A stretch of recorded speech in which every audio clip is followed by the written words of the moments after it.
The Caribbean Sea, routine anti-narcotics patrol. USS Jason Dunham holding station in international waters. Then two contacts appear on the AN/SPY-1D scope that have no business being there. Venezuelan F-16 fighting Falcons, both of them. No IFF squawk. No response to repeated radio challenges on guard frequency. Speed increasing. Bearing, direct intercept toward the ship. Not a navigation deviation, not an accidental incursion. A deliberate, calculated push straight at a $2 billion guided missile destroyer crewed by 300 American sailors. The Combat Information Center goes from routine to combat ready in the time it takes the SPY-1D to update its track file. That is approximately 1.4 seconds. The USS Jason Dunham is an Arleigh Burke Flight 2A destroyer, hull designation DDG-109. She is not a patrol boat. She is not a Coast Guard cutter. She is a weapons system designed to fight and win against air, surface, and subsurface threats simultaneously. And she carries the most integrated shipboard air defense architecture ever put to sea. Her Aegis Baseline 9 combat management system processes incoming sensor data from every antenna on the hull, generates threat classifications, computes fire control solutions, and holds weapons ready for employment. All of it running continuously, all of it current, all of it waiting for a command. The two F-16s crossing the radar screen at closure speed do not know any of this in the way that matters.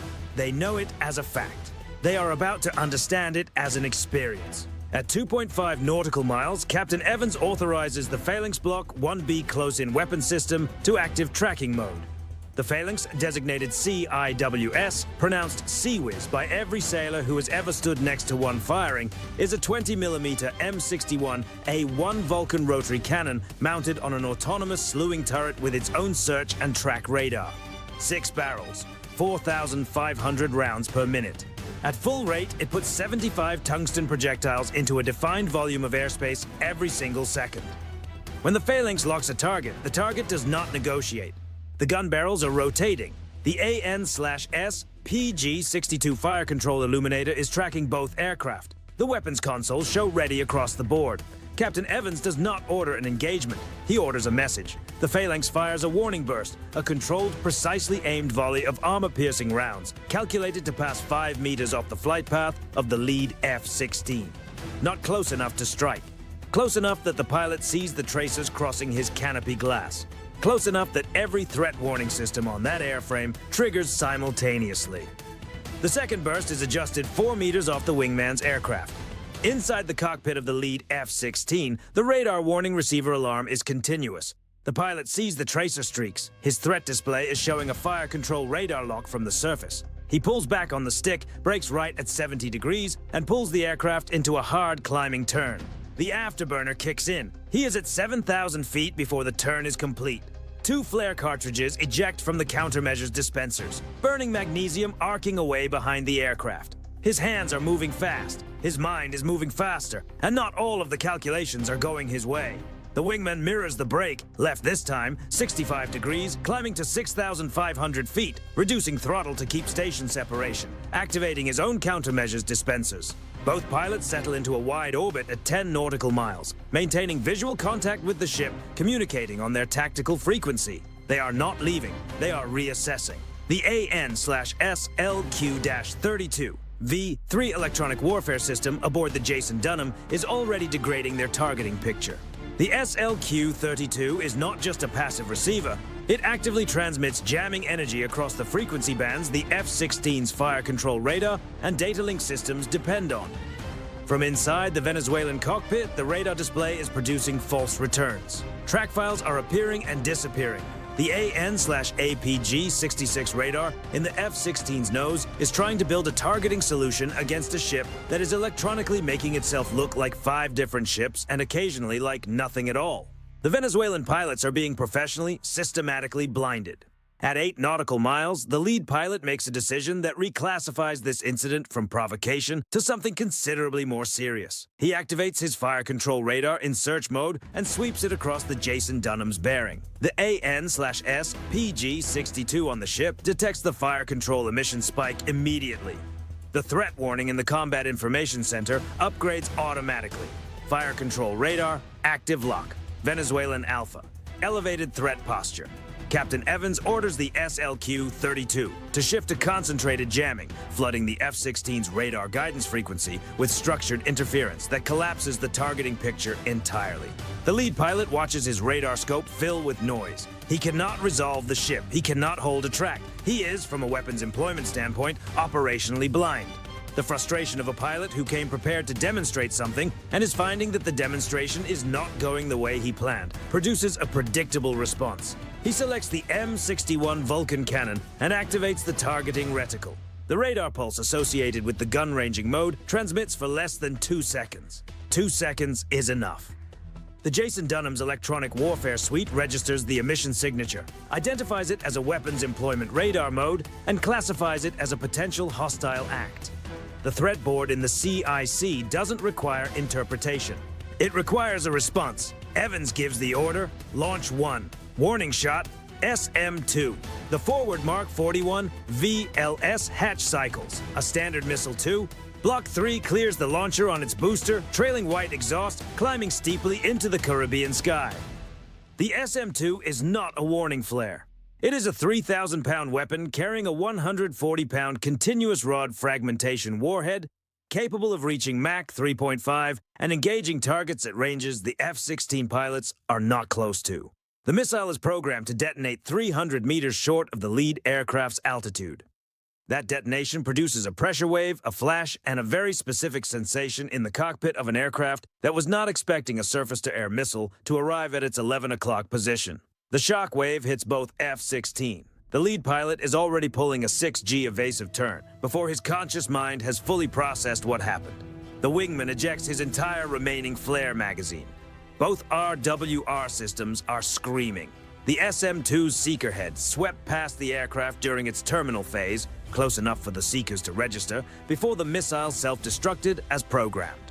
The lead pilot does not abort. He pushes the nose down, drops toward 5,000 feet, lines up what is, and there is no polite characterization for this, a simulated attack run on the destroyer, and fires a 2-second burst from the M61 Vulcan. The tracer rounds impact the water 300 meters off the Jason Dunham's bow. What happens next is not a warning. It is the Phalanx doing what the Phalanx was built to do. The CIWS switches from standby to active defense in the time it takes the gun system's own radar to process the incoming fire data. The M61A1 rotary cannon opens up. The sound is not a burst. It is a continuous mechanical roar, a 4,500 round per minute wall of tungsten extending from the ship's deck into the airspace between the destroyer and the attacking aircraft. Hundreds of rounds per second. A geometric barrier of metal that the F-16, pulling hard to exit the engagement envelope, passes through the edge of before breaking away. The aircraft is not struck, the geometry is too tight, and the pilots brake too fast. But the math was extremely close. The wingman does not wait to see how close. Full afterburner, climb to 12,000 feet, heading back toward Venezuelan airspace. The orange flame of the burner is visible for miles against the gray sky. The lead pilot follows 11 seconds later. The entire exchange, from the SM-2 launch to the last Phalanx burst to the F-16S departing the area, runs 38 seconds. In those 38 seconds, the Caribbean sky above the USS Jason Dunham contained a surface-to-air missile intercept, 20mm cannon fire from 2 aircraft strafing a warship, and a Phalanx CIWS engagement running at full combat rate. No aircraft destroyed, no ship damaged, no personnel casualties on either side. Every single decision in that engagement was made correctly, under pressure, in seconds, by trained professionals operating systems that performed exactly as designed. The warning volley from the CIWS was precisely placed. The SM-2 was precisely programmed. The Phalanx engagement was triggered at the correct threshold and fired within the correct parameters. This is not luck. This is what years of training, operational at sea time, and crew qualification produce when an actual threat arrives. The SPY-1D tracks both F-16s as they clear the 50 nautical mile range ring and continue their return to base. The Phalanx goes to standby. The SM-2 launchers remain on alert for 10 additional minutes while the track data is confirmed clear. Officers in the CIC compile the full engagement record. Every sensor data point, every command issued, every system activation, every second of both aircraft's behavior, and prepare the report for Naval Command and the National Security Agency.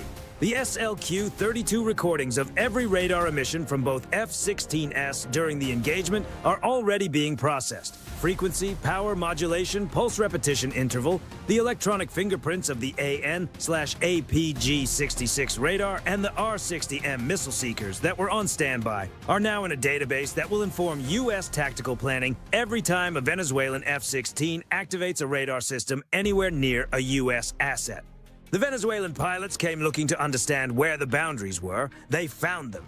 They also demonstrated, in live conditions, every performance parameter of their aircraft under threat response. How their radar behaves under jamming, how quickly their pilots brake under fire control lock, what countermeasures they carry, and when they deploy them. Information the U.S. didn't need to ask for. The Caribbean Sea returned to routine by mid-morning. The Jason Dunham resumed her patrol track. The crew resumed normal watch rotation. What happened in those 38 seconds above the water was not a crisis that escalated out of control. It was a deterrence system operating at the edge of its designed envelope and producing the designed result. One step further, one cannon burst that connected instead of missing, one SM-2 that didn't self-destruct on programming, and the outcome would have required a different kind of report entirely. That distance between what happened and what almost happened is not accidental. It is the result of rules of engagement written carefully, systems tested rigorously, and commanders who understand that the purpose of overwhelming capability is to make using it unnecessary. The Venezuelan pilots understood something different when they landed than what they believed when they took off. That is how deterrence is supposed to work. If this breakdown gave you a clear picture of how close-in naval deterrence operates in real time, subscribe and share it.